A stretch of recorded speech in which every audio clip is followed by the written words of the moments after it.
जय हिंद दोस्तों, स्वागत है आप सभी का आपके अपने YouTube चैनल जैकपुर पे। आज के इस वीडियो में हम लोग क्लास 12 के हिंदी इलेक्टिव का सब्जेक्टिव क्वेश्चन आंसर को देखेंगे और सबसे पहले उन सवालों को कंप्लीट करेंगे जो NCERT बुक में है। ठीक है, वैसे आप लोग के क्वेश्चन बैंक में बहुत सारा क्वेश्चन आपको देखने को मिल जाएगा, लेकिन हम उन्हीं सवालों को प्राथमिकता देंगे।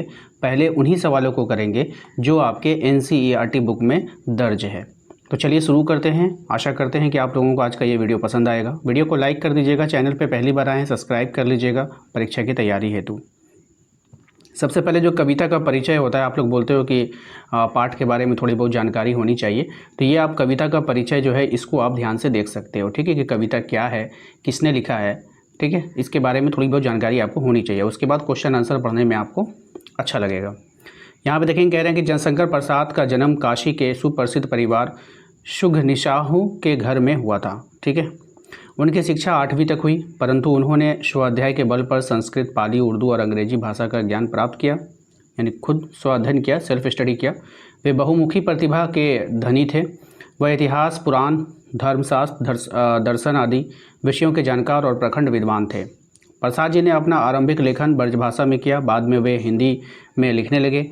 उनकी उल्लेखनीय काव्य कृतियाँ आंसू, लहर, झरना और कामयानी है। कामायनी छायावादी युग का एकमात्र महाकाव्य है। इनकी रचनाओं में भारतीय प्रकृति और संस्कृति का गौरव गान मिलता है। वे छायावाद के शिखर कवि हैं। उनकी भाषा शुद्ध और साहित्यिक खड़ी बोली है। ठीक है, तो ये थोड़ा बहुत बस से पढ़ना है आपको। एग्ज़ाम के समय एक बार हम फिर से ऑब्जेक्टिव बनाकर आप लोगों का जो है रिवीजन करवा देंगे, उसमें टेंशन बिल्कुल भी नहीं लेना है। उसके बाद इसको भी आप लोगों को ध्यान में रखना है कि पाठ का जो परिचय है, देवसेना गीत है, उस देवसेना गीत आप इसका स्क्रीनशॉट ले लीजिए, आप लोग अच्छे से पढ़ लेना। ठीक है, हो गया। हम लोग अब क्वेश्चन आंसर बताते हैं कि कौन कौन सा क्वेश्चन जो है आपके NCERT बुक में है, जिसको आपको पहले कंप्लीट करना चाहिए।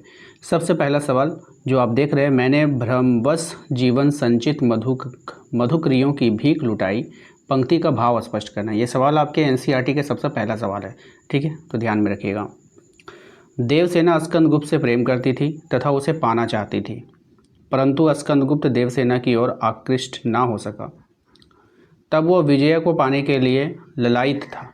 देवसेना स्कंदगुप्त के प्रति प्रेम का भ्रम पाले हुए थी। देवसेना को जीवन में जो कुछ मिला वह उसे संभाल नहीं पाई। देवसेना ने अनुभव किया कि उसने जीवन भर की संचित पूंजी को लुटा दिया। जीवन की सांध्य बेला में उसे अपनी भूल का एहसास हुआ। वह अपनी इस भ्रम भरी भूल का प्रायश्चित करती है। ठीक है, तो ये आपका आंसर हो गया। इसको ध्यान से रखिए, याद करिएगा। दूसरा सवाल भी हमारा जो है NCERT बुक से दर्ज है। कवि ने आशा को बावली क्यों कहा है? मोस्ट इम्पॉर्टेंट आपके एग्ज़ाम के लिए। तो प्रायः हर व्यक्ति किसी भी विशेष आशा के सहारे जीवन बिताता है। हर व्यक्ति अपने जीवन में कुछ सपने देखता है। प्रेम की आशा में व्यक्ति अपने मोहक सपनों को बुनता है, भले ही उसे असफलता क्यों न मिले। यहाँ तक कि व्यक्ति धुन का पक्का होने की हालत में पागलपन की स्थिति तक पहुँच जाता है। आशा ही व्यक्ति को बावला बनाए रखती है। ठीक है, तो ये भी आपका दूसरा सवाल हो गया। क्वेश्चन नंबर 3 पे आते हैं। इसमें कहा गया है कि मैंने निर्ज, दुर्बल, उसके बाद थोड़ा सा डाइस है, होड़ लगाई। इन पंक्तियों में दुर्बल पद, दुर्बल और हारी होड़ में निहित व्यंजना स्पष्ट करना है आपको। तो कवि ने इस पंक्ति में व्यंजनार्थ प्रस्तुत किया है। कवि इस पंक्ति के माध्यम से व्यक्त करता है कि देवसेना को ज्ञात है कि वो असमर्थ एवं शक्तिहीन है। वो जानती है कि उसके पैर कमज़ोर हैं, यानी वो परिस्थितियों के सम्मुख कमज़ोर है, फिर भी वो परिस्थितियों से टकराती है। दुर्बल पद बल में यही व्यंजना व्याप्त है। हारी पेड़ में कवि व्यक्त करता है कि देवसेना को अपने प्रेम के हारने का ज्ञान है, इसके बावजूद वो प्रलय से लुहा लेती है। देवसेना इन बातों से अपनी लगनशीलता का परिचय देती है। ठीक है, तो इसको भी कंप्लीट करना है। उसके बाद यहाँ से ये सवाल भी मैंने देखा है कि NCERT में आपका इस टाइप का भी सवाल आपको बुक में मिल जाएगा कि काव्य का सौंदर्य स्पष्ट करना था। तो श्रमित स्वप्न की मधुमाया डैश तान उठाई, आपको ये दे जाएगा और उसके बाद कहा जाएगा कि इसका सौंदर्य स्पष्ट कीजिए। तो इसके लिए आपको यहाँ पे लिखना होगा। तो इस तरह से काव्य खंड को पूरा करने के लिए आप लोगों को एग्ज़ाम में मिलेगा तो यहाँ से आपको आंसर में लिखना है कि जयशंकर जी ने इस पंक्तियों में स्मृति बिंब को साकार कर दिया है। देवसेना अपने असफल प्रेम की मधुर कल्पना में डूबी हुई है, तभी उसे प्रेम की तान सुनाई पड़ती है। वो उसे सुनकर चौंक उठती है। स्मृति जो है श्रमित स्वप्न कहने में कवि ने व्यंजना शक्ति का सहारा लिया है। ठीक है। विहाग एक ऐसा राग है जो अधर्थ रात्रि में पाया जाता है। देवसेना को ये अपने जीवन के संध्याकाल में सुनाई देता है। गहन विपिन और तरु छाया जैसे समासिक शब्द का प्रयोग से कविता में आकर्षण पैदा हुआ है। तो ये भी ऐसा मत समझिएगा कि ये आपका इम्पोर्टेंट नहीं है, ये भी आपका इम्पोर्टेंट है, इसको भी आपको करना है। समय अभी है आपके पास, अगर आप रोज़ स्टडी करते हो तो आपका बेहतर तैयारी हो सकता है, वरना फिर लास्ट में देख लीजिए इस टाइप के आंसर को याद करने में आपका दिमाग काम नहीं करेगा और आप याद भी नहीं कर पाओगे। ठीक है। लौटा लो डैश लाज गवाई, अब इसको भी आप लोगों को पूरा करना है। तो जयशंकर प्रसाद जी ने अपनी कविता देवसेना का गीत में देवसेना के निराशा एवं हताशापूर्ण मनोस्थिति का वर्णन किया है। देवसेना ने स्कंदगुप्त के प्रति जो प्रेम हृदय में संभाल कर रखा था उसने बहुत पीड़ा दी।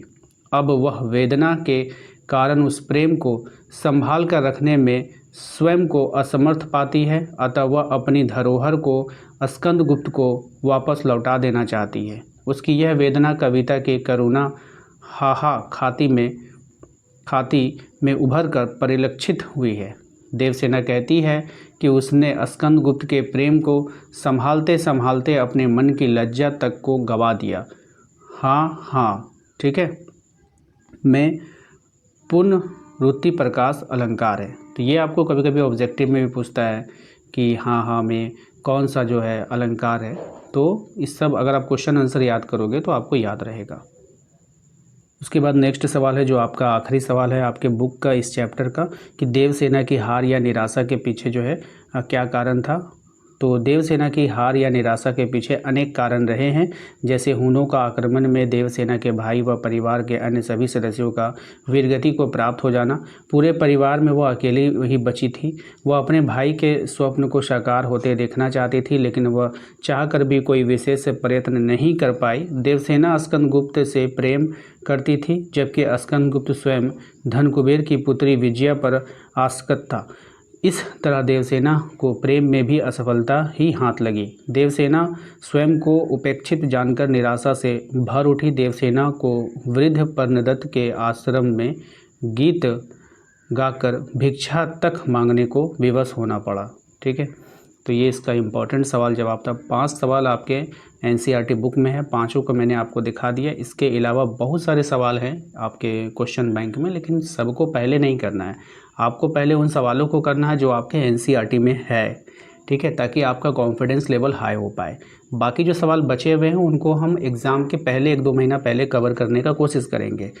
मिलते हैं नेक्स्ट अगले वीडियो में। वीडियो को लाइक कर दीजिएगा, चैनल पे पहली बार आएँ सब्सक्राइब कर लीजिए, घंटी वाले आइकन को प्रेस कर लीजिए, ताकि आने वाली हर एक वीडियो का नोटिफिकेशन आपके मोबाइल पे आता रहे।